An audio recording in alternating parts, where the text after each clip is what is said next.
We will have a fireside chat with a very distinguished guest, one of India's top policy maker, the director of the NDMA, National Disaster Management Authority.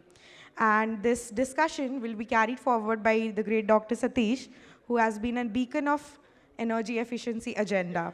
So when we talk about energy efficiency, we often focus only on the mitigation part of it and sort of forget about the adaptation and resilience part.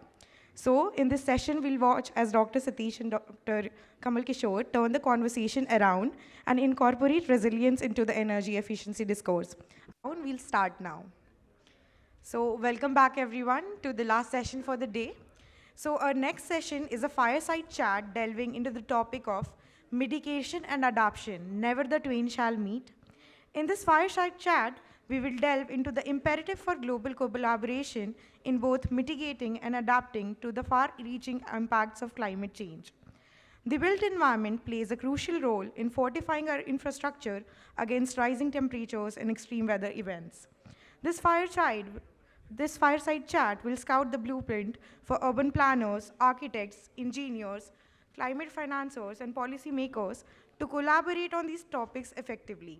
Let's explore these critical questions in this candid and freewheeling fireside chat between Mr. Kamal Kishore and Dr. Satish Kumar. I would like to call upon stage Mr. Kamal Kishore, Head of Department, National Disaster Management Authority. Mr. Kishore is a seasoned expert in disaster risk reduction and recovery with over 22 years of experience at local, national, regional, and global levels. He served with the United Nations Development Programme, UNDP, for nearly 13 years, leading global advocacy campaigns related to disaster and climate risk management. His extensive fieldwork and policy contributions have significantly impacted disaster resilience in the South Asia. I would also like to call upon Dr. Satish Kumar, President and Executive Director AEEE, to the stage again and request him to bring the fire to the fireside chat. Sir.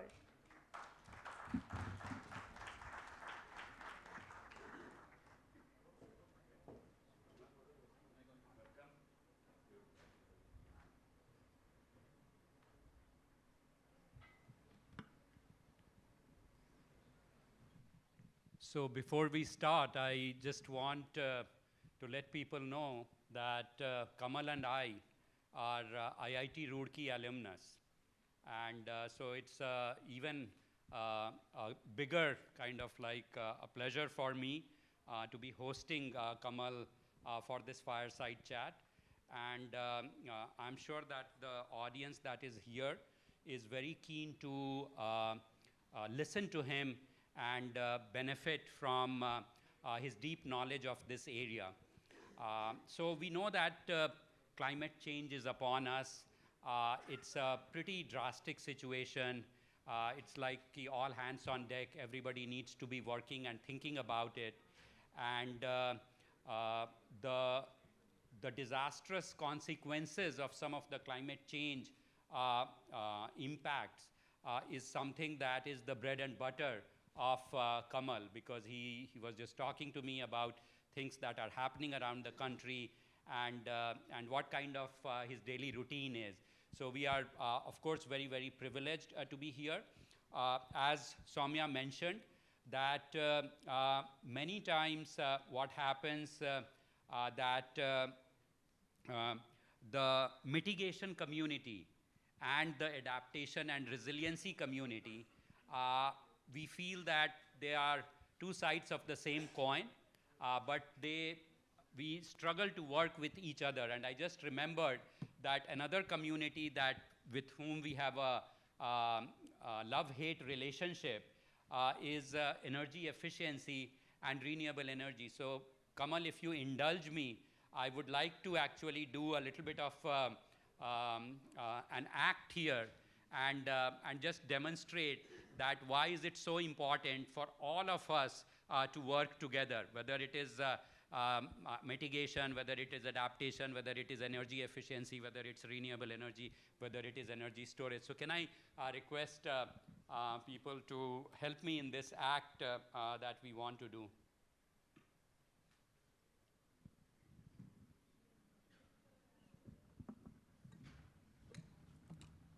That's looking scary now. Yeah, so I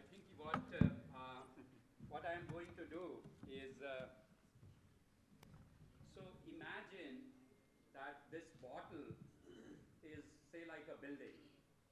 Okay, and what happens that when we are designing the building or when we are operating or running the building and we are talking about net zero or decarbonization, then there is always this perpetual debate whether what should we be doing? Should we actually be making the building more energy efficient so that its building envelope actually stops the heat, let the light comes in, or should we put solar rooftop like PV panels and other things which people can see and appreciate, but what happens if you don't do energy efficiency and you say that, okay, let me put the solar water heater or solar like PV panels.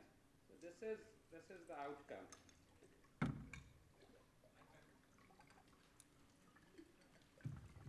Oh, sorry about this, but the point that I'm trying to make here is that who thinks this is the right solution?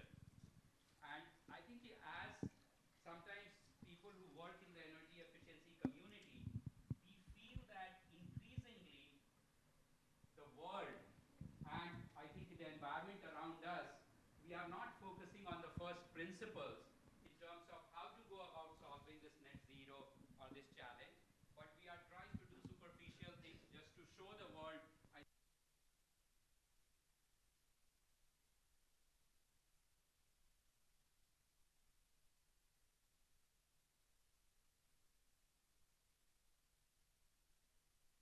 Wanted to put this in context because the conversation that I want to have with Kamal is going to get to the heart of this particular problem, which is collaboration and coordination across different sciences and arts, I think, who are in the process of creating the built environment.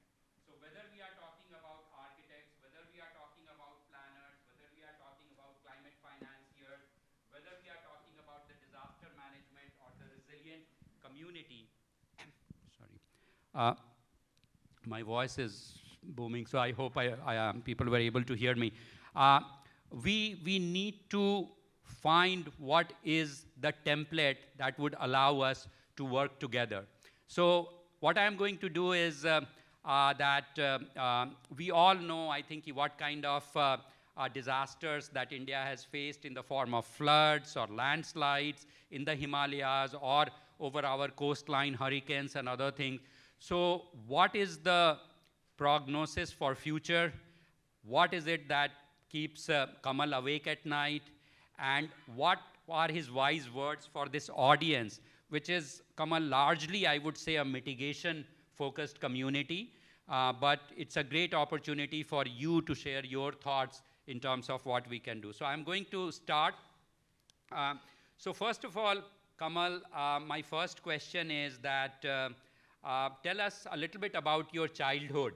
I think growing up in school and colleges, what were your passions and what were you thinking in terms of doing something for the environment? So first of all, thank you, Satish and AEEE for having me here for this fireside chat without a fire and no beverages, which I guess shall have to wait for a bit. And it's also a mini reunion of sorts of Department of Architecture and Planning of IIT Roorkee, so I'm really delighted to be here.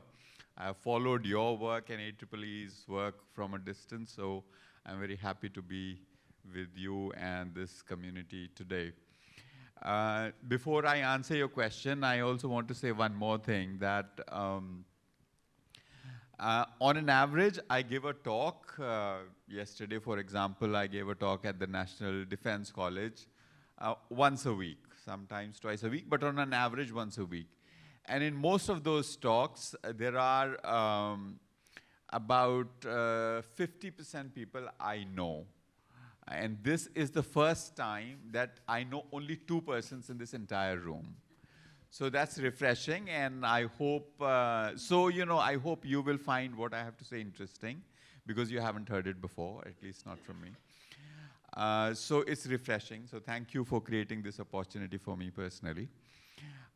Your question on my childhood, my growing up. So I grew up in Delhi. My parents are from Bihar and UP, but they moved to Delhi before I was born. So in that sense, I am a non-practicing Bihari and a Delhiite. Um, my first school, for first 6 years, up to class 5th, I went to a Jain school run by a Jain society, which has left a lasting imprint on me because it was run by a Jain community, as you would normally expect. They're all well-off, wealthy people. But they also valued frugality, simple living. They will eat before sundown. And there was something I still, with a little bit of effort, I can still recite the Namokar mantra. And the meaning of that has really deep philosophical thought behind it, which concerns humanity as a whole. So when I think about those days and think about Jainism, for example, I think that, 500, 600 years before the Common Era, there were people who were having such deep thoughts about human condition and human existence. And that's really truly our heritage, not in a religious sense, but in a sense of human thought and human awakening. And that there's a lot of inspiration that can be drawn from that. And then after primary school, I studied at a school called Navyug School in Sarojini Nagar, established by a freedom fighter, Jayendar. Again, a lot of Gandhian thought into it. And once I gave a lecture on how Gandhian thought can inspire the work we need to do on disaster risk management, for example. And then, of course, we were together in Roorkee, and Roorkee has its own ethos. I can't say that I was very environmentally conscious till at least I was in school, high school.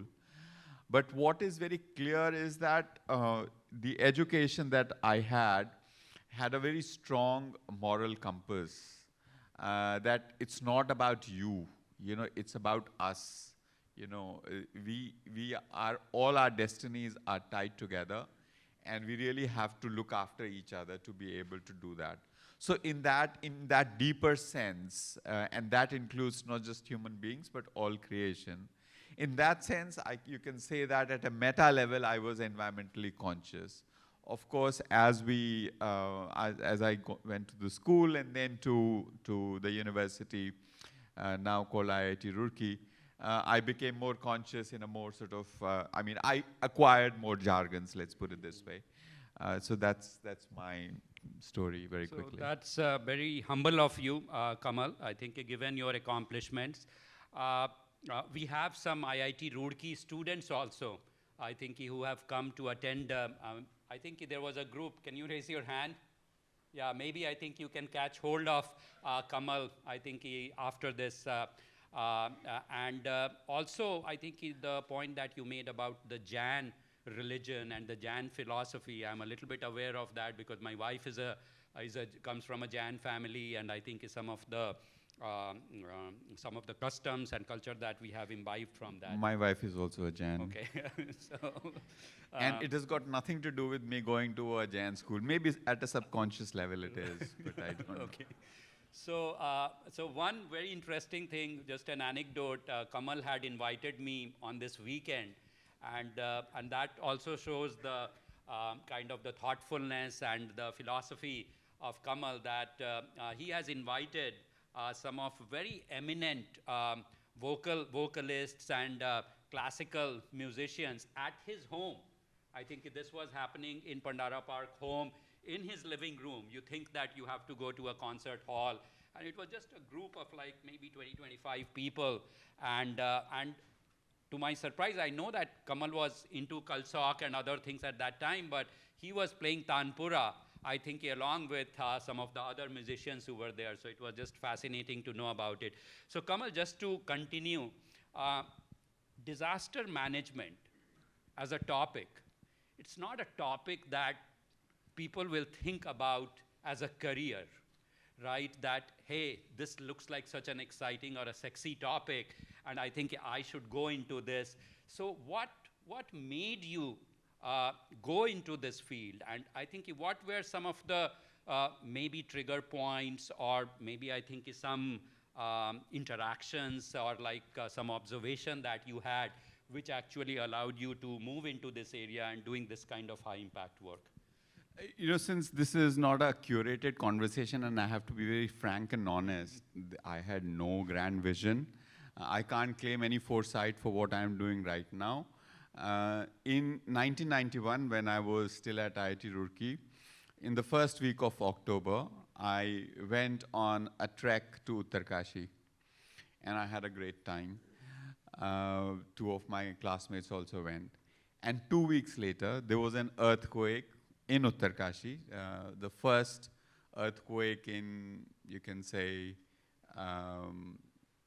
in the first earthquake that basically raised the consciousness at a high level on earthquake risk in the country. 1991, it was around 7 magnitude, and many people died, many houses collapsed. In those days, Uttarkashi connectivity was very poor. And my first thought was the epicenter was very close or just there of a village that I had stayed.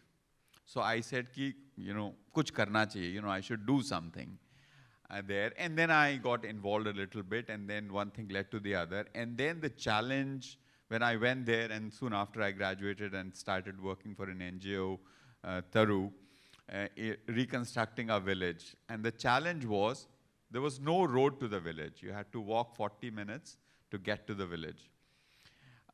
What was very interesting was that in this village, for various reasons, and one of the reasons was lack of connectivity, the houses, the traditional houses had maintained their vernacular vocabulary.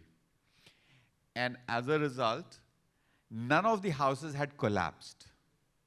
However, there was a rock fall uphill which was activated, and it was threatening the village. Some houses collapsed because huge boulders came rolling down. So the village had to be relocated. So it was a happy, sad story at the same time. No one had died in that village because there was no sort of uncontrolled entry of bricks and RCC into it. There was no complete chaos of poorly made buildings with modern materials. It had survived. So the happy story was that vernacular architecture, which was sensitive, which made a very clever use of combination of stone and timber, had ensured that the houses were reasonably earthquake resilient, and they withstood. But then it was a sad story because we could not have let people stay there because of the rockfall. So then my challenge was, as an architect there, there were 2 architects, another friend of ours, Anand Tankha, which was also in our cohort at IIT Roorkee. So our challenge was to basically rebuild the village, 37 families, and use as little cement and as little steel as possible, combine it with local building techniques, draw inspiration from the vernacular, and build resilient houses. And I'm very happy that even so many years later, that reconstruction, that village, the village is called Onge, is the best reconstruction after the Uttarkashi earthquake. It was the longest. It took us a year and a half to complete it. There were others that finished the houses in 3 months, the other agencies, but those houses were completely unlivable. So they were earthquake resistant, but unlivable. So how do you create built environment that meets the day-to-day needs, livelihood needs of people, while also making it resilient? So that was really interesting. And then by the time I finished that, there was an earthquake in Latur. So I started working there, Latur, Maharashtra, not very far from here. And then I thought, this is an interesting area of work, I must continue. Yeah, no, thanks. I think, in fact, you partly answered my next question, which was that how did your architectural education actually helped you discover some of the things related to, I think, disaster management, rehabilitation, and I know that you are very passionate about nature-based solutions. I think there are many people in the audience who are also working when we are talking about cooling, when we are talking, I think nature-based solution is also something. So that example that you gave was very, very nice. I'm going to go to the next question, which is more related to, I think, the kind of environment that we are living right now. We all know that climate change is upon us. India did not create climate change, but India is also one of the most vulnerable countries in terms of facing the consequences and the impacts of climate change. And that's something that must be very, very close to your heart, because I think your entire work and profession is associated with it. So my question is that, Kamal, what keeps you awake at night? What do you fear the most in terms of, I think, even the phone rings or something? I mean, is that some fear, inherent fear that, oh my gosh, I mean, I don't know what, I think, what bad news I am going to get? And what's the message that you have for this audience that you want to share from your vantage point? Thank you, Satish. That's a very thought-provoking question in many ways. I want to say, before I answer your question, I just want to say one thing. I just mentioned that I started to work on disasters from earthquakes, and now it's all about climate and weather-related. I'm not saying that earthquake risk has gone away, but the climate and weather-related events have become so numerous and so destructive that there isn't a single week where something or the other hasn't happened in the country somewhere. You know, it may not make the national headlines, but it's happening all over the country. So the future is very, very challenging, I must say. So what keeps me awake, basically, I would say three things. One is that what we are seeing now is that many of the disasters that are occurring now are interconnected disasters. In software, I think there's a term called concatenation or something like that, chained events, cascading events. And what is really difficult is that, you know, we can model and predict, model and assess the risk of glacial lake outburst. We can model the risk of a landslide occurring. We can model the risk of heavy precipitation causing flooding. But how they can all come together, get linked up, and create a new cocktail of a disaster, that's very difficult to predict. So this year we've had a devastating season for Himachal Pradesh. We've done a risk assessment before of districts.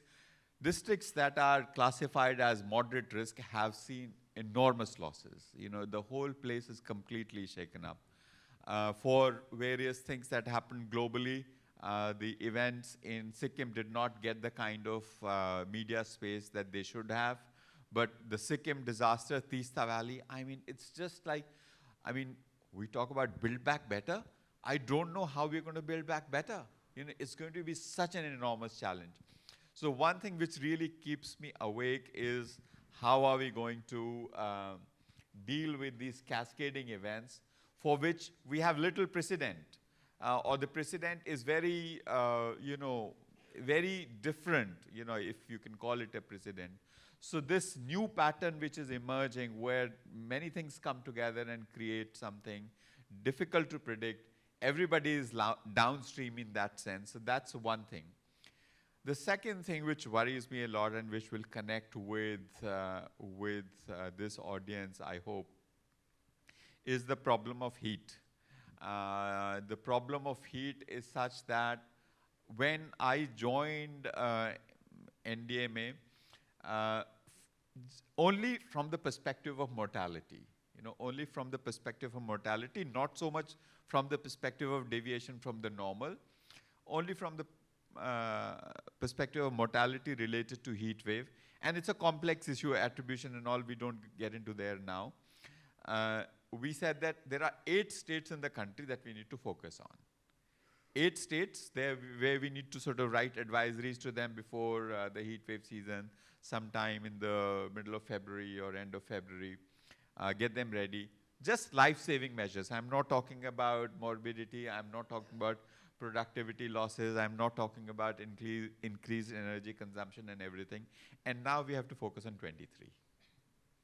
So because we are seeing impacts all over, there hasn't been a single year where, we don't say about some or the other year. I think it was in 2022, where March was the hottest March in 115 year. April was second hottest. So we are always, every year we are breaking a record. It's like, it almost sounds very cliche to say that it was the hottest month or something. And that really has huge implications across the board. It's not just, some of these things, there are about 55,000 kilometers of train track that gets so hot that for our people who maintain the train tracks, it's very difficult for them to work with that. The temperature of the temperature of the train track. I'm just giving you an example, it's not just what is happening in the houses, what is happening to our infrastructure. So that is really scary, and unfortunately, it seems that what the climate is doing to us in terms of heat, it's going in this direction, and our built environment is going in this direction. So how do we actually turn this? So the aspirational India wants glass houses in hot states. We think that we are going to air condition our way out of it. We won't be able to do that. It's just not, we are way past that already. That's the second thing that keeps me awake.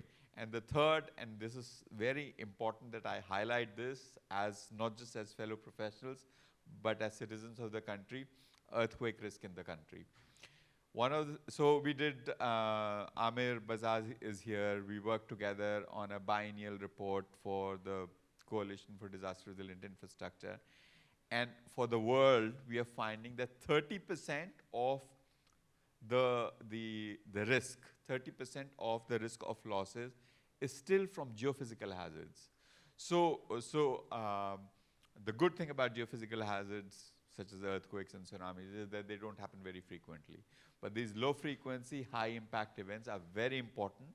So when you go back to Delhi, when you go back to Shimla, and if you're thinking of buying a flat, ask your builder, not about the faucets in the bathroom or the floor tiles or the wall. Ask them, which EARS code have you followed? Can you show us the structural design of it? Create a social demand for earthquake-resistant buildings. Just as you're creating the demand for energy-efficient buildings. It's in our interest, it's in the interest of the future generation and perhaps our grandchildren as well. Thanks, Kamal, for sharing those three things. So insightful, and some of the things that we can definitely relate to.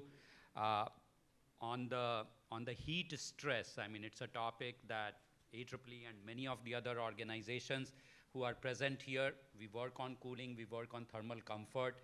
There is one number that I sometimes quote to just describe what kind of deep shit India is in, because we have 1.4 billion people, and we have an average cooling degree days of say like 2,000 hours. So if you multiply these two numbers, you get to like 3 trillion person cooling degree day hours. China is 1/4 of this, because their climate is not as tropical. US is 1/12 of this. So if you think about the latent cooling demand that we have to cater to, it's a very, very dire situation. So I think this is, and I don't know if you have read Kim Stanley Robinson's book, which is it starts with Lucknow city, and there is a heat wave, and the entire city perishes. Now, whether we are calling it fear-mongering, or doomsday scenario, but sometimes when you hear those kind of things, some of the things that you are describing, really hits home. So my next question, Kamal, is in terms of the issue that we talked about, that there is, of course, the mitigation community, and there is a resiliency and adaptation community. We have institutions like NDMA, we have CDRI, which are now becoming much, much more prominent, which is really, really important thing. But even I think some of the work that we do in our sphere, we talk about how to make buildings efficient, but then somebody comes and says that, what about heat action plan for the cities or for towns and other things? So what are your thoughts, I think, in terms of maybe throwing a challenge, or maybe that how do we not stovepipe ourselves, but try to be a little bit more collaborative, try to be more collegial in terms of the work, in terms of the outlook, in terms of the respect that we have for each other, which is, I also believe, is the need of the hour. So I think your perspectives on this. I think the time to converge between mitigation and resilience effort has come. I mean, it had come quite some time ago, but not enough is happening. And if you don't do that convergence, that collaboration, the costs are going to be very high. It will be, I mean, it will be a little bit like your example of pouring water through a sieve. I'll just give you two examples, or maybe just one example. If you go further down south, this western coast, there's a city called Kochi, which is a brand new airport. It was brand new a few years ago. And its pride was that it was 100% on renewables. And basically solar. And they set up a big solar farm in a floodplain. 2 consecutive years, the panels were underwater. And it's no longer 100% on renewables. So, you know, there are multiple risks, and among those risks, physical risk of disasters and extreme weather and climate events is very real. That really has to be brought into how we do mitigation. It's good to sort of have ambitious numbers that we have installed X megawatt capacity of solar, but is it physically resilient in itself? It's really important to focus on that. I'll give you another example. There was a cyclone that struck, I think it was in June, off the west coast. It went past here, not many losses in Goa, but it struck Gujarat, Biparjoy. We are extremely proud as NDMA that we achieved 0 mortality this time, not a single death. You know, we evacuated all the pregnant women. You know, they were delivering as the cyclone was battering the coast, and, you know, very well managed in terms of response, in terms of saving lives. There were solar panels which we wanted to sort of unbolt and take them out, but the nuts were bolted, rusted. So what I'm saying is that while installing solar capacity there, we did not take into account that this will be exposed to extreme events by itself. So these are some examples where I think we are sort of very enthusiastic about the area of work we are into, while ignoring other risks that we may be exposed to. So we have to really bring that together. And, you know, the one classic example is that if you apply nature-based solutions, you have mitigation benefits from that, but you also build resilience. You know, if you do certain things in wetlands, mangroves, of course it has mitigation benefits, but it also builds your resilience to strong winds in coastal areas. But when I say this, when I'm saying this to you right now, I also recognize the superficiality of what I'm saying, because I've been saying this for the last 10 years. And so that doesn't mean that it is not valid. The reason is that we've left this at the rhetorical level. We have to get deeper. We don't have to promote nature-based solutions as a dogma, you know. Nature-based solutions also have limits in certain locations. You know, I have colleagues in my community who say, vetiver grass lagao, landslide roko. It doesn't work everywhere. You know, so we don't have to oversell it. You know, let's not make it this thing. So my essence here is that this collaboration between mitigation and convergence between mitigation and adaptation has to be informed by good science, good evidence, deeper work, rather than the kind of superficial statement I made 2 minutes ago. So I just want to have a follow-up on this, Kamal, because India has a large coastline. Many people want to live in the coastal areas. I think the global statistic, I don't know, it's 60% of the population actually lives on the coastal cities. As the sea levels are going to rise, at what point of time, like an organization like NDMA is going to come out and say that it's actually too risky to build maybe the conventional kind of construction in the Mumbai kind of coastal areas or Chennai and others. I know that I think in Mumbai there are some discussions that should we allow some of these construction to build given I think what is going to happen in 25, 30 years. So what is the latest thinking on some of these things? Because it's a very, very difficult kind of a dilemma that we are facing. And because I think many architects and engineers are here, and many, I think we want to work with the developer community. So I think this, I think your thoughts on this particular topic would be very, very helpful. I think before I answer your question, to sort of, as a preface, I just want to give another example which connects back to your question from Cyclone Biparjoy in Gujarat. So under our National Cyclone Risk Mitigation Program, which is a successful program, we have done a web-based dynamic composite risk analysis that if a cyclone is approaching, you have some parameters on the wind speed that it will bring and landfall. You can actually predict the kind of storm surge that will come with it and how far inside it will go, what infrastructure, houses, etc. will be affected by it, and you can take measures accordingly. So while we succeeded spectacularly in saving lives, on this issue, whatever our model was saying and what actually happened, there was significant variance. The impact was much higher than what the model was predicting. Why? Because it was high tide and our model did not take that into account.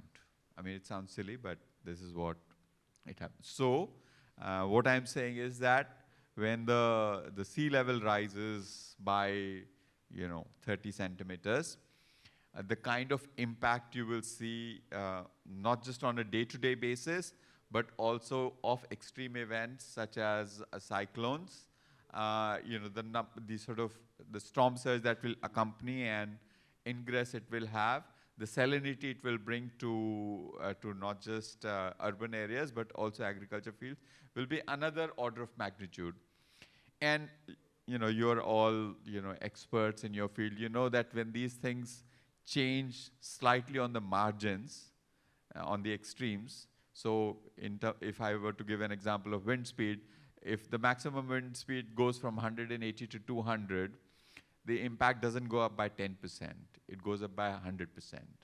So the same thing will happen in storm surge. If the surge goes a little bit higher, the impact will be huge. So I have described the problem that you already know. I have no answer. I think, but there are some reflections on what can be done. One is that we really have to improve our risk assessments and use those risk assessments as a basis for city-level master planning. And those risk assessments, the national level risk assessments we've done every 10 years. I think we need to do it every 3 years now. On an average, maybe even less, because things are changing so quickly. And the other point I want to make, and that is the most challenging thing, is to make risk information public.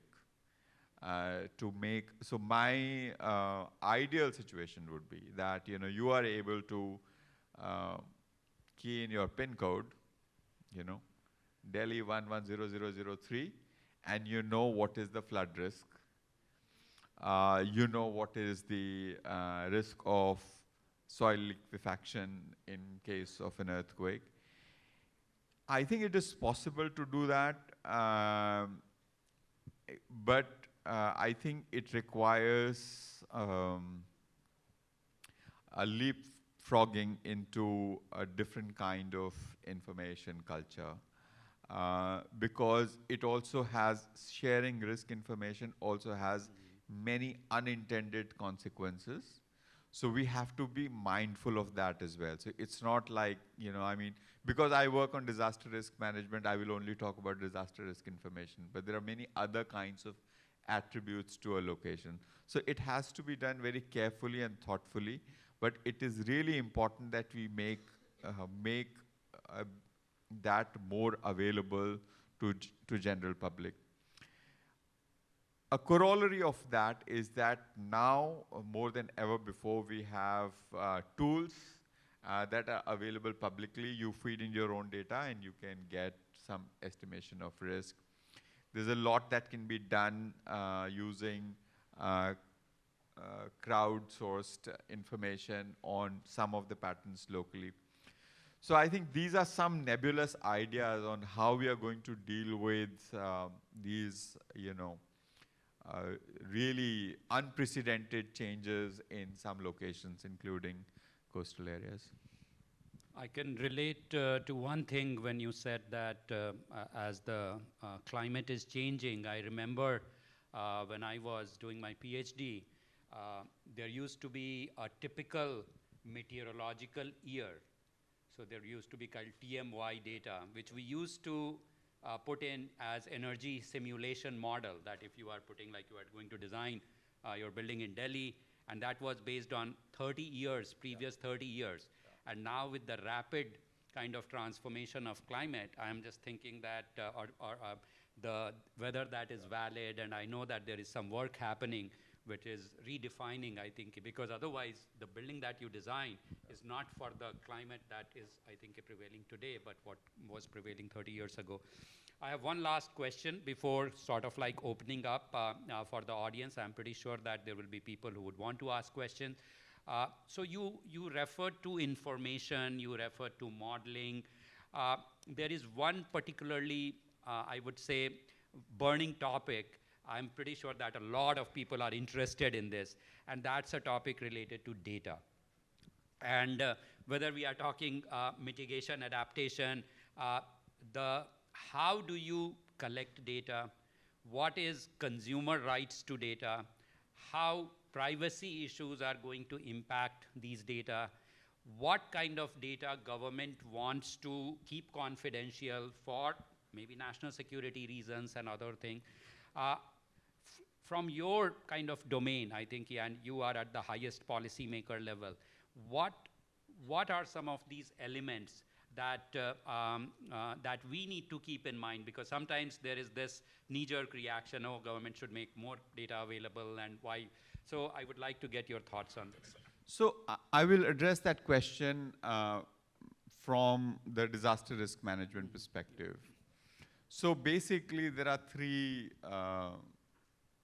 segments of data for understanding disaster risk, including risk of losses from extreme weather and climate events. The first is data on hazards. So where earthquakes occur, where cyclones occur, what wind speeds to expect, where extreme rainfall events occur, where landslides occur, where drought occur. On that, I have absolutely no doubt that this is a public good, which the institutions that are charged with the responsibility to do it, they have to make it available.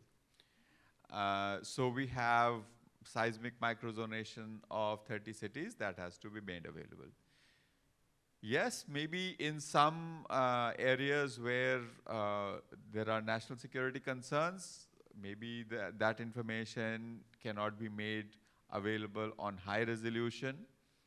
But we have a seismicity map of the country which is publicly available. Of course, the seismicity map of the whole country is very, very broad, but there is more detailed information available as well. So on that, so in providing information on hazards is absolutely something that we should do and do it the best possible.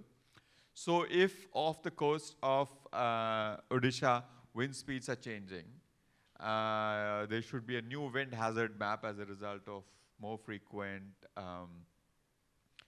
cyclones. I think we may have to change that for the West Coast as well. I don't know whether you've noticed it, but in the last 5-6 years, we are seeing almost equal number of cyclones on the Arabian Sea side and the Bay of Bengal. I mean, growing up, I thought it's Odisha and Andhra Pradesh, and sometimes West Bengal. But now it's like almost 1:1. I don't know whether it's a long-term trend or it's just unlucky 10 years.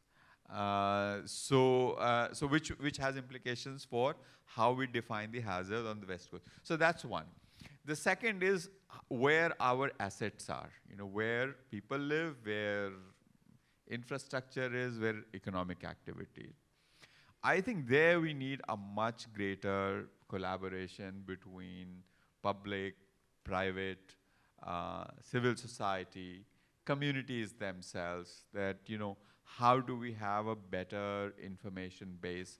Of course, you can have some set of data on that from remotely sensed images, but that is not enough. It needs to be much higher resolution. It needs to have a better valuation of what is where, what kind of asset is there. So I think that is something we need to work together.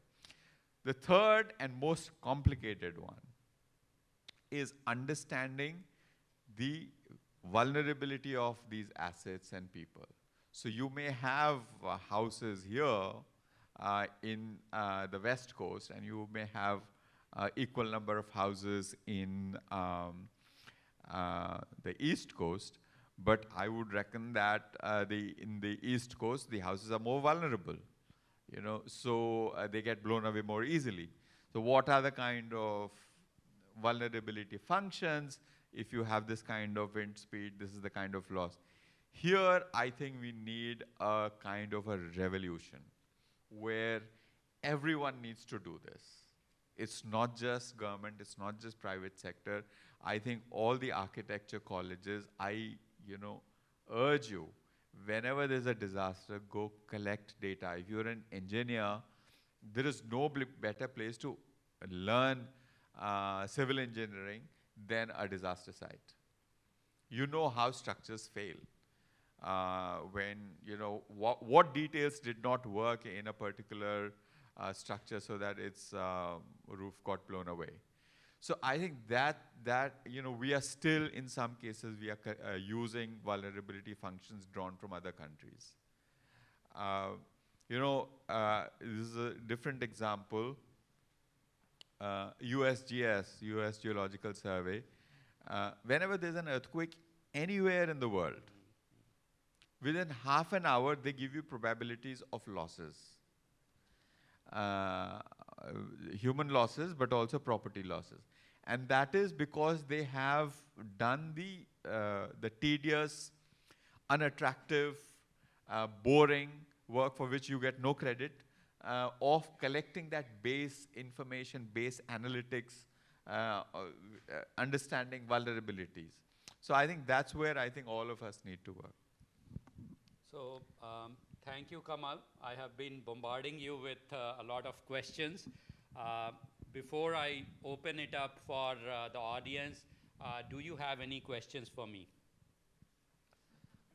What next? How do we keep this engagement going? I think that's my big question. So we've talked about bringing together, mitigation and resilience and adaptation discussion, but how do we actually give it shape? Can we do that at this level of the, bringing together communities of practice, or do we work together in specific location? So it's a nice warm-up, but what next? No, so I think it's not an easy question, perhaps a question for the community, but I do feel that it's something that we should reflect a little bit more. We know that generally, I think the mitigation community is a little bit, I think, is skeptical that are we going to be taken seriously? I mean, is that something that where we should go and work? And I'm pretty sure that I think the resilience and the adaptation community. So maybe I think in more cross-pollination. Maybe I need to come and visit you in the office and brainstorm some ideas, and perhaps I think we can pass it on to some of the academic institutions, I think, who are here, and some of our peer groups, I think, who could be interested in working on that. So I think we are... So yeah. just Yeah. one, just sort of trying to make it come alive. So for example, we have a guideline on hospital safety in times of disasters to protect the hospital and its functionality. So it talks about how its structure should stand, its functions should stand, non-structural elements should stand. If there was a discussion where people from mitigation community went there and said that, look, if you made your hospital such that it has lower energy requirements, and if your energy systems were more modular, you had some self-sufficiency from solar, wind, or whatever, then this will be a key element of what you're trying to do in terms of hospital safety. If you first of all, your energy requirement is low because you've designed it better. Secondly, your energy supply is more resilient, more modular. So you have, you meet your mitigation targets, and my hospital stands.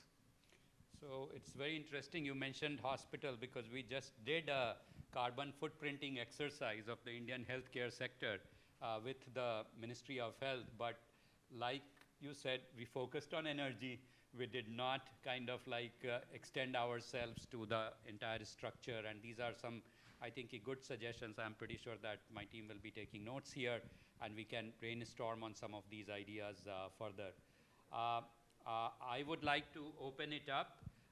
So what I'm going to do, I'm going to take one question with the front half, and then one question from the back half. And I think I see a lot of students, and I think future leaders and professionals, I think, is sitting in the back. So I would encourage you to use this opportunity to ask Kamal any question that you may have. Maybe I'll start with Mahesh here.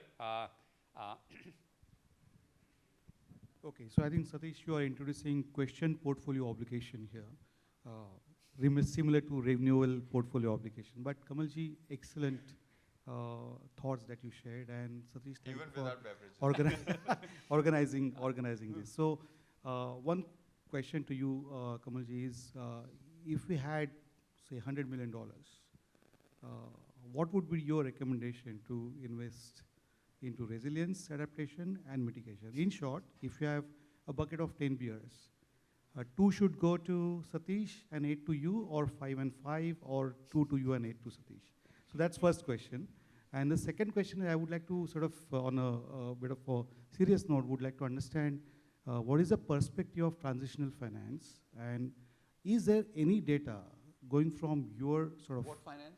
Transitional finance, and is there any data that's going from you to the insurance companies and the due diligence people who would have probably ticked something on when they assess the Kochi solar photovoltaic installation? So these 2 questions. Thank you. So on the first question, I won't bite the bullet on that, and I won't do it to 8. I would say it's all ours.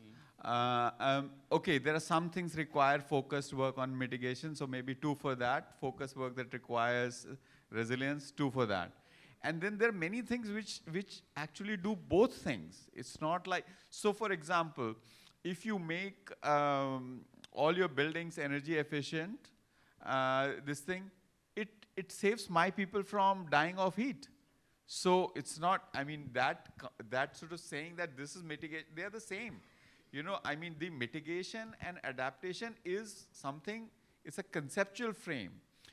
At the level of an individual, at the level of a household, there is just one life, So I think I would resist that temptation of dividing. Of course, within that, there are some activities, that need to be done. But more and more, we need to bring together, look at how do we improve the general quality of life, its sustainability, how do we facilitate human flourishing. I think that is how I would say it. And on transition finance, I have no idea. Okay, one question from the back. I saw one hand. Yeah, okay. And Hello. maybe I would also encourage some women folks to raise some questions. So, okay, you, and then after that, you, yeah. Good evening, Mr. Kamal and Mr. Satish. That was a very informative session. I am a student from Manipal School of Architecture and Planning, and I come from Odisha, Cuttack. So, since I was a kid, I've been hearing stories about the 1999 cyclone, which hit the Odisha coast. And again, there was a big loss of property, loss of life. And a cyclone of similar scale hit Odisha again in 2019. And since the loss of property and loss of life was comparatively very less, thanks to the Odisha government and NDMA, of course. But there was still a lot of problems faced by the rural people living in the coastal areas. And coming to the urban part, in 1999, I heard that there was a power outage for 3 weeks, or 4 weeks at Can you least. keep your question short because we want to give more? So And just come this to the time it question. was 1.5 weeks. So what can be done in such similar situations if we face them in future? So thank you very much for that. I'll just say that, you gave credit to Government of Odisha and NDMA, give most credit to the communities. I think Odisha's cyclone risk reduction program rests on community initiatives. They own the multi-purpose cyclone shelters, they organize evacuation. So I think that leadership is very important to recognize. The point that you made about the fact that, yes, there was less loss of lives, but rural communities particularly faced a lot of challenges. Even in 2019, there were instances, people who are growing betel leaves. All their crop goes, destructed, and to bring that up, it takes 6 months. So you've basically lost a whole year's livelihood. So that is the next challenge, how do we go beyond saving lives to also saving livelihoods? And there are many, many things that need to be done. It includes some sort of a risk cover for those communities that are exposed to, and that is something we are working on. I mean, we have directions also from the Finance Commission to work on. And one last point on this. On the power sector, we've made some progress. We need to do a lot more. We've invested in underground cabling. In some places, electricity is now restored in 24 hours after the cyclones.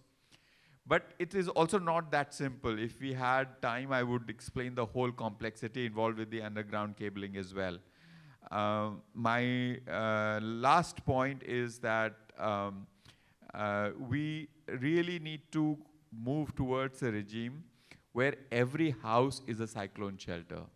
Every house is strong. It's not just that you have to evacuate people, but that is for the next 10 years. Please, yeah. Hello. Yeah, good Please evening, sir. introduce yourself and keep the question short. Thank you. My name is Archana Singh. By profession, I am an architect. My question to you, sir, we were just talking about the performances of the materials like bamboo and wood in the case of earthquake or any disaster. They perform very well. But why in the census, if you look at the definition, they are called as a temporary material? And somewhere I've heard, I don't know the authenticity of the information, like in Uttarkashi, people don't get loans if they make their house in the temporary material. So how do you look at this, dichotomy? No, it's a challenging thing. There are two parts to my answer. The first part is that for some of these materials, for example, bamboo. I mean, just a few weeks ago, I was at CBRI in Roorkee, looking at all the excellent work that they are doing on treating bamboo. And this is not new. It has been happening in the past as well. But what they are doing right now is really next generation. But somewhere I see that the entrepreneurship to take that from the lab to actually market that link is somewhat missing. And there's another part to it, is that bamboo is not aspirational. You know, you and I living in urban areas, we may romanticize about bamboo, but people don't want that in many, many rural areas. So I think that aspiration to move towards quote-unquote modern materials is also there. And this issue of people not getting loan, that is being corrected in many places. So now you see more and more that other materials are covered as well. Thank you. Maybe a women student from the back. Anybody? One question. Okay. Okay, please go. Okay. I think it's Suyashi, but go ahead, Suyashi. Yeah, okay. Hello, sir. I am Vanshika Kapoor from DIT University, student of architecture. So my question is based basically on materials. So as you said that you have used vernacular materials for the reconstruction of a village, but the structures are basically low density and not going to multiple levels. So how can we use vernacular in skyscrapers or high density structures going multiple levels? Perhaps we can't. And also when I say that we used vernacular material, it's not so much about vernacular material, it's using some of the architectural and structural vocabulary of the vernacular, such as don't make large windows near the corners. You know, there has to be a certain proportion of windows and doors. There's a certain way that the roof comes and connects with the walls. Now, all of that was done in timber, but that can also be translated in RCC. You know, so you're not using timber because you don't have timber now. You use RCC also. So you can draw a lot of inspiration from that and build houses which are resilient, which follow some of the same principles that the vernacular architecture followed. And they are not just better performing, but they also look better and serve better. So Kamal, maybe with your permission, can we take like 2 or 3 more questions? We are, okay, Aditya. Hi, my name is Aditya Gupta, and I'm here. I'm very happy to participate here. I have 2 quick sort of remarks here because I am also involved in building things. So, and I've been very closely associated with the architecture community. I am fortunate to get a lot of interaction with Satish personally. We are batchmates from IIT Roorkee. One quick remark about the bamboo thing we just heard about. I am doing some work in Goa, and one of the places that I'm building something here is only 12 kilometers from here. And we designed a bamboo-based structure like a resort of 16 rooms. The price quoted to me was 6,000 rupees a square foot to build that thing in bamboo alone. So it is like we have to understand that it's so specialized apparently that the kind of money that they ask for, and it's still only the structure and the structure, you know, something which I can do for 2,500 in RCC and cement and steel, they're asking 6,000 rupees a square foot. So that's for the community to think about, is it really that costly? Is it really that short supply? The other thing that I want to say as a person who builds things, including larger buildings I've done in NCR, and smaller homes and multiple things that I do, and I continuously work on it.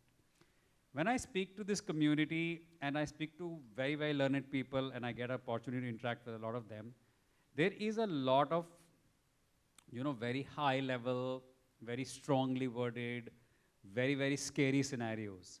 But I very rarely get to see little takeaway steps that I can implement one-on-one into buildings, into doing things. I'm speaking on behalf, let's say I don't know how many other builders are here. I'm not a builder, but I'm a creator. I've done significant amount of building in my life and I'm doing now. कोई छोटी मोटी बात ही नहीं होती. Like जो बात होती है वो, it sounds like okay, you know, it's very unachievable and we can do a little bit, but that will not matter at all. So I think as a community, I would appeal to everybody here to somehow give us a one step at a time solution. Give it a very, very clear roadmap to saying this is what you can do. At least do these 5 things. You know, they're the easiest things to do. Itna to karo, first floor tak to chado. And then gradually we get encouraged to do more and more and more. So if there is a way to, you know, sort of simplify it, you know, make it less scary, make it more achievable, I think it'll make a big impact. It's a good challenge for all of us here. I know Aditya, and you will hear from Aditya tomorrow. Any, maybe like one more question from people at, okay, one at the back, yeah. Like I have a question about, like you talked about a tool that will give you information about the risk that will, like if there are any countries that are using such kind of tools, or if there are any examples, or how could we start it, or can you elaborate about it? So there are many such tools. You know, for example, you know, there is a tool called Radius for earthquake. For your location, it can, if you feed some information on the kinds of buildings you have, the location, it gives you a sense of what is the kind of risk. Similarly, there are tools for areas that are prone to cyclones and floods. In the US, they are starting a new tool where basically you key in a pin code and you know the flood risk there. All of that is, you know, all of that is growing very rapidly, and I expect that in the coming years, you know, there will be a lot of that kind of resource available. Soumya, you wanted to ask a question? Yeah. Hello. Okay, maybe last question from you. Yeah.